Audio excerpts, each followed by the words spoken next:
Bienvenue au jardin vous est proposé par ARS, le fabricant japonais d'outils professionnels pour la taille, la coupe et l'entretien de vos jardins et de vos espaces verts. Vous avez besoin d'un avis, d'un conseil? Consultez-nous sur notre site www.ars-france.fr.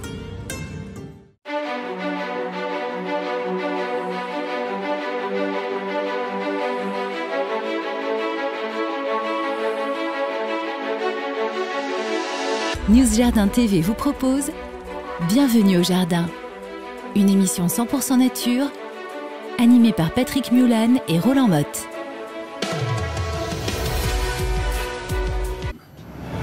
Patrick, Roland, racontez-moi une histoire de plante, de jardin ou de jardinier. Alors nous restons toujours, pour cette nouvelle histoire de botanique, dans le secteur du mimétisme. On vous en a parlé tout récemment, je crois même que c'était la semaine dernière. Oui, c'est ça, oui. Et là, on va prendre un exemple très étonnant, très, je dirais même presque décoratif aussi, et vous verrez pourquoi, qui sont appelés les plantes cailloux.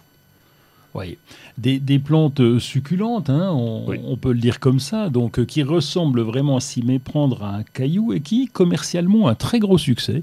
On les trouve en jardinerie. Pourquoi? Parce que c'est une plante qui est facile à cultiver. On va peut-être pas les garder des années, mais elle a un aspect qui est tellement original que vraiment, elle a un succès. C'est vraiment la plante graphique par excellence. Alors c'est une plante graphique, mais c'est surtout une plante mimétique, il faut dire. Quand on appelle la plante caillou, et on verra que c'est pas là, mais c'est lait. Alors, quand on dit là, c'est parce que c'est souvent le genre lithops, on va le détailler un petit peu, mais il y en a d'autres. Ces plantes vivent essentiellement toutes en Afrique du Sud. Elles font partie d'une famille qu'on appelait les Mésembryanthémacées dans le temps et qui s'appelle aujourd'hui les Ézoacées. Tu peux, entre nous, tu peux mettre un Je Z peux dire ce que je veux. Oui. J'aime bien un petit peu de botanique parce que ça nous fait tous progresser. Et ça vit dans les régions semi-désertiques de Namibie et d'Afrique du Sud.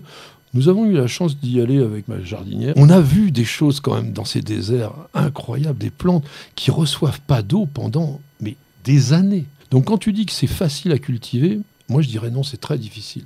Parce que la moindre erreur de l'arrosage, et la plante, elle dégage. Donc ces plantes cailloux, dans la nature, sont pratiquement enterrées dans des terrains donc, qui sont relativement riches par rapport au reste du désert. Donc, comme ils sont relativement riches, il y a quand même des herbivores qui se baladent là-dedans et qui essayent de grignoter un petit peu les herbes. Et eux, ils se planquent, ça je vais prendre le langage à la Roland, ils se planquent en s'enterrant à moitié et il ne reste que la partie supérieure arrondie, qui en plus, cette partie supérieure a un truc particulier qu'on va voir tout de suite qui s'appelle une fenêtre et qui permettent donc à la plante de se fondre complètement dans l'environnement. Et si vous cultivez ça chez vous, eh bien, non seulement vous allez les cultiver dans des gravillons, dans du sable grossier, mais en même temps, je vous conseille vraiment de mettre des petites pierres, des graviers autour, pour dire où sont mes fleurs. Alors, quand je dis où sont mes fleurs, on va voir, la floraison, elle est sublime. Alors, pourquoi est-ce que je parlais de fenêtre? Oui, c'est quoi ce truc-là là? J'ai pas capté. Là. Ah, tu n'as pas capté? Mais non. Bien, en fait, quand on regarde bien la face supérieure d'une plante caillou, alors pas simplement du lithops, il y en a une d'ailleurs qui s'appelle Fenestraria. On voit bien qu'il y a la fenêtre. Eh bien, c'est l'épiderme qui est devenu translucide. Et à quoi il sert? Eh bien, tout simplement à permettre le passage de la lumière, parce que la photosynthèse, les éléments actifs pour la photosynthèse, donc les chloroplastes, sont à l'intérieur.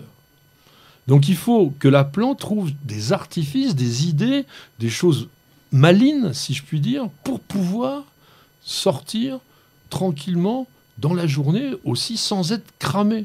Donc elle a besoin de prendre la lumière par quelque chose de tout petit sans exposer complètement son corps qui, lui, risquerait d'être brûlé. Et d'ailleurs, elle a quand même prévu le risque parce que quand vous regardez, c'est très épais. C'est épais, oui, c'est clair. Donc, oui. Alors, c'est pas aussi dur qu'un caillou, mais c'est quand même vraiment très bien. Alors, je vous ai évoqué la floraison. La floraison, elle est top. Pour quelle raison? C'est que la fleur, elle est plus grosse que la plante. Elle apparaît au sommet, alors elle ne dure pas forcément très longtemps, ça dure 3-4 jours. C'est souvent soit blanc, soit jaune, comme une sorte de marguerite dont les ligules seraient très très très très fines. Et vraiment, c'est très très joli. Alors, La plante, elle dépasse pas 5 cm de haut. C'est tout petit tout. Et elle-même, c'est quoi? C'est une réserve d'eau. En fait, c'est pour ça que tu disais une plante succulente, parce que succulent, ça veut dire qui est gorgée de sucre, et elle a besoin de ça pour pouvoir tenir le coup dans ces déserts. Dans les déserts, il fait froid aussi.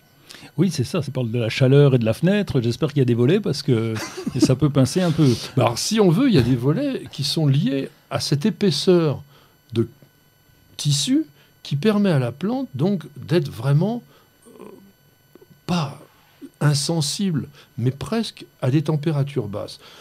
5-6 degrés, elle tient bien le coup. Donc ça veut dire que si vous la cultivez chez vous, il faudra penser notamment en hiver à faire en sorte que la température baisse sérieusement dans l'endroit où elle va se trouver.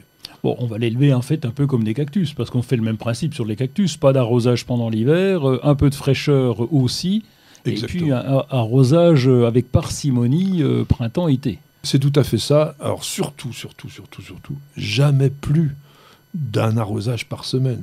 Et puis quand vous la mettez dehors, parce que ça vaut le coup de les mettre en extérieur pendant l'été, il faut les mettre dans un endroit qui ne reçoit pas la pluie. Parce que s'il pleut 3 ou 4 jours de suite, votre plante, elle va être fichue. Alors ce qui est rigolo aussi à dire sur le lithops, c'est que c'est une plante qui est formée uniquement de 2 feuilles. Elle ne fait pas tout un ensemble de feuilles comme certains autres succulentes. Elle a seulement ces 2 feuilles. Mais ces 2 feuilles, elles ne sont pas éternelles. Et à un moment donné, vous allez voir votre lithops qui va se rabougrir, mais on va dire, ça y est, ma plante, elle est foutue. Eh bien non, si vous ne l'avez pas arrosée, vous la verrez se redémarrer au printemps parce qu'elle aura pompé tous les éléments, toutes les réserves qu'il y avait à l'intérieur de ses feuilles au niveau de sa souche pour revivre le plus possible au printemps. Alors il y a d'autres genres, évidemment, qui s'appellent comme Argyroderma. Alors Argyro, ça veut dire argenté, et derma, c'est la peau, donc il y a pas mal d'espèces. Tout ça, c'est de l'Afrique du Sud. Enfin, ça se ressemble. Non, il y en a une qui ne se ressemble pas, c'est le Conophytum. Alors, le Conophytum... oui, déjà, ça commence mal. Mais non, il n'est pas aussi cono que ça. D'ailleurs, il y en a 110 espèces, alors que, par exemple, sur les autres, il y a souvent que quelques espèces. Par exemple, les Pliospeos, il n'y a que 5 espèces. Enfin, voilà. Et les Conophytum, eux, ils forment plutôt des petites colonies, et ils ont des formes de feuilles plus coniques, on va dire, et qui ont toujours aussi, comme les lithops, ces 2 feuilles charnues. Mais ils sont en colonie, et ça fait quand même quelque chose de très très sympa. Donc c'est pas extrêmement spectaculaire. Ce qui est intéressant, c'est d'avoir essayé de comprendre comment ces plantes arrivent à se dissimuler en se confondant avec l'environnement. Et puis, bon, si vous trouvez un jour une plante qui s'appelle Fritia, eh bien alors là, c'est que vous êtes vraiment très très fort, parce que c'est une plante aussi caillou, mais qui est quand même relativement rare. De même, alors ça c'est moins rare, mais les Dinteranthus. Dinteranthus, la fleur de Monsieur Dinter, hein, ça aussi. Alors elle, dans la nature, elle est très très rare, parce qu'on la voit juste à la frontière de la Namibie, tout au nord de l'Afrique du Sud. Donc c'est vraiment un endroit où il n'y a que des pluies en automne. Toute l'année, le reste du temps, il fait sec. Donc voilà, c'est des plantes qui ressemblent à des lithops, mais plus gros, les Dinteranthus. Voilà, je vous ai essayé de parler. Et on peut les trouver, hein, on peut les trouver en jardinerie, dans le rayon cactus. Souvent, on en trouve. C'est intéressant. On trouve des plantes cailloux, donc vous vous faites plaisir, vous montrez ça à vos enfants, ils vont trouver ça génial. Et c'est là-dessus qu'on va terminer cette émission. J'espère qu'elle vous aura plu. Roland, merci de l'avoir passé avec nous. C'est moi qui te remercie, mon cher Patrick. Et on va le retrouver donc sur tous les sites internet possibles, imaginables, les réseaux sociaux et même sur France Bleu. Je remercie la technique avec Stéphane qui était donc aux manettes pour nous faire le son. Miguel, imperturbable derrière ses 4 caméras.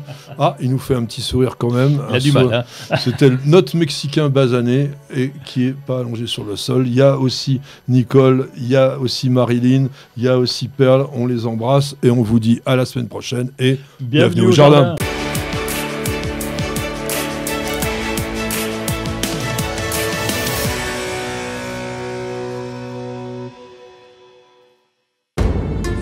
Vous avez écouté Bienvenue au jardin avec ARS, le fabricant japonais d'outils professionnels pour la taille, la coupe et l'entretien de vos jardins et de vos espaces verts.